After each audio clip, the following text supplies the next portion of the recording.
Hi YouTubers! Thank you so much for clicking on this video. As you can tell by the title of the video, PMS is not always hormonal. So if you've watched my previous videos, then you know that I've experienced recently, my last cycle, some very, very, very strong and persistent PMS symptoms. Slash pregnancy symptoms, because PMS and pregnancy symptoms are pretty much the same. So I decided to research, after taking that pregnancy test, negative, I decided to research a little bit more, trying to figure out kind of what's going on with me, trying to understand it a little bit better. I find that when I understand what my body is doing,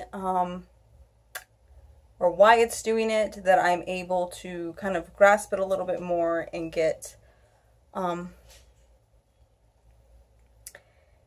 basically focus on that so that I can heal it, right? But anyways, so to my research, I wanted to make a video about what I found, because I thought this could be beneficial to every woman, any woman who has ever experienced PMS, or any kind of adverse symptoms and doesn't really know why or doesn't really have an explanation. You should start here. So it is common to hear women talk in general about exhaustion, about their cravings for junk food, skin breakouts, like this little gem right here, moodiness, bloating, and puffiness prior, during, and sometimes even after their menstrual cycle, followed by a severely heavy or even a crampy period, or sometimes even an absent period altogether, sending that woman down a roller coaster of emotions, questions, what ifs, and possibilities. She thinks to herself, do I have reproductive issues? Could I be pregnant? Is this early menopause? Or even something more sinister, because our minds go to such dark places when we experience symptoms that we can explain, or that we can explain, but they're just really, really exaggerated or strong. So it's common for these symptoms to not be hormonal, as much as we've heard that it has to do with your hormones. Sometimes it has nothing to do with your hormones at all, but instead, your PMS symptoms could be signs of a congested lymphatic system. Let me explain. Studies have shown that menstrual pain leads to a subjectively rated decrease in quality of life for that woman. And they also report that over 40% of women of childbearing age are affected by PMS symptoms. That is a staggering number. All of these women cannot possibly have hormone imbalances, so what could be the problem? Many doctors overlook the lymphatic system altogether when they see a patient, or they're doing a diagnosis, or even testing, and often chalk up reproductive issues or hormone-related symptoms simply being caused by a hormone imbalance. And a common treatment is prescribing birth control pills to help regulate those out of balance hormones. But for many women, that is an incorrect, it's a misdiagnosis, and can lead to many, many more problems due to a prescription that the woman has been prescribed. She can get all kinds of adverse or side effects from these prescriptions that were misprescribed to her because she was misdiagnosed. The lymphatic system is the largest circulatory system in the body and is critically important for optimal health, as lymph channels drain waste from all parts of the body. When these drains become congested, it's as though a traffic jam occurs in your body, and it takes a toll on all of the organs and all of the organ systems in your body. So because lymphatic congestion can affect so many different organs, you can get all kinds of symptoms that are simply related to lymphatic congestion or blockage. When the menstrual cycle begins, lymph drainage increases. According to alternative or holistic medicine, when a woman menstruates, much of the reproductive waste is removed through her lymphatic system. If the lymph is congested or blocked by infection, the menstrual cycle may become painful, irregular, overly heavy, or missing completely. The lymphatic system does not have a pump and relies solely on muscle contraction and joint movement to move it upwards towards the neck. Common symptoms of a sluggish, congested, or blocked lymph are typically associated with menstrual cycle, including breast swelling or tenderness, bloating, water retention, and or breakouts, especially around the mouth and chin, among many other symptoms associated with congested lymph. There are further signs of congested lymph, and they are as follows. Your rings get tight around your fingers. Soreness or stiffness in the morning. Your muscles and joints are stiff upon rising. Feeling tired even though you've gotten plenty of sleep. Bloating or holding on to water. Itchy skin. Weight gain or extra belly fat. Swollen glands. Low immunity. You get sick easily. Brain fog or breast swelling and soreness with each cycle, or breast soreness and swelling that increases with your cycle.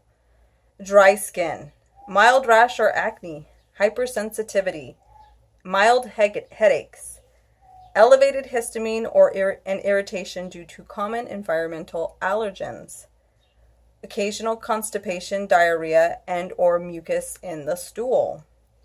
When you are experiencing any of the above symptoms, it is smart of you to evaluate your reproductive and menstrual problems related to lymph to determine if the issue is actually hormonal or one based upon poor lymphatic circulation, so you can better treat and heal yourself from the symptoms. Your monthly period is a built-in lymphatic function test. So as a woman, you should be happy that you have a monthly period because it tells you a lot about your health. So pay attention to your monthly flow because it tunes you into your health and overall wellness as a woman. The quality, duration, comfort level, and timing of your menses offers a monthly opportunity to evaluate your lymphatic function. If any of these symptoms mentioned above are experienced during or exacerbated by your menstruation, it may be a sign of a lymphatic flow issue and should be evaluated further. So a few ways I personally promote lymphatic movement and detoxification is dry skin brushing. I brush with a dry wool brush. I brush upwards towards my heart on my legs, upwards towards my heart, face down towards my heart. Hot and cold alternating showers. 2 minutes hot, 2 minutes cold, 2 minutes hot, 2 minutes cold, 2 minutes hot, 2 minutes cold, and I alternate at least 7 times cold, 7 times hot, which is 14 altogether. I drink at least 48 ounces of water daily, if not more. I try to shoot for more, but 48 ounces is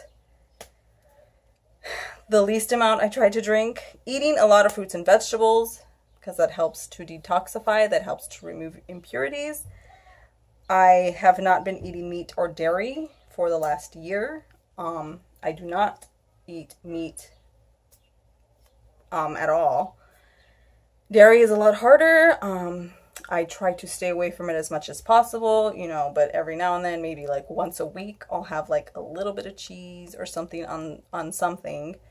But I've really cut down a lot on dairy. So no meat, no dairy, as much as possible. I do deep breathing exercises because it helps move your lymph as well as detox. Because every time you're breathing out, you're removing toxins. So taking a probiotic and enzymes daily. 1 second.